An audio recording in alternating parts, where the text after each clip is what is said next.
raising a child with grit can mean letting her quit.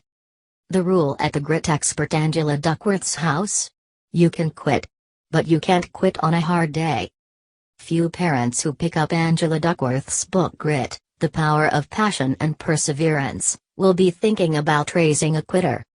But Dr. Duckworth, a psychology professor at the University of Pennsylvania, has some unexpected advice. Quitting is essential, especially when you're young, said Dr. Duckworth, who was named a MacArthur Genius in 2013 for her development of the concept of grit, the combination of determination and direction that drives some people to constantly work, improve and achieve. It's counterintuitive, especially for parents looking for an affirmation that discipline and hard work are what matters, but interests come first.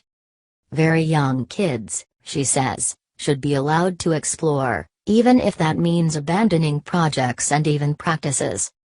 The reason it's sometimes all right to let a child quit, Dr. Duckworth said, is that the predecessor to developing grit is the kind of play that leads to passion. Parents shouldn't be discouraged by those early starts and stops. Kids don't work hard on things they don't care about, she says. As children grow older, seeing things through becomes more important. A child in elementary school should be able to stick with things for more than a few weeks, she said. A middle school-age child should be able to do a full year or season, and once a child is in high school, research suggests that spending more than a year or a single season on an activity is important.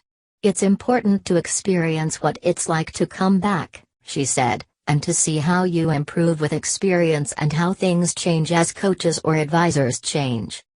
Still, even for an older child, there are times when quitting is the right choice. Another season of a sport comes at a cost, less time to try something new. There are also times when that urge to quit comes from frustration or fear, or even a sort of inertia. The mother of the world record-holding sprinter Usain Bolt probably doesn't regret pulling him away from video games to insist that he go to track practice. So how does a parent know when to demand that a child keep going, and when to support a decision to stop? In Dr. Duckworth's house, there's a rule, she said.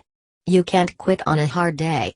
You play in the rain, you return to class after a scolding from a teacher, you pick up the instrument again until that hard passage has become easy. Parents know what a kid doesn't know, Dr. Duckworth said. For a kid, it's irrational to keep going when they're discouraged. Parents know that everyone feels that way. Dr. Duckworth is quick to note that her book is not a parenting manual.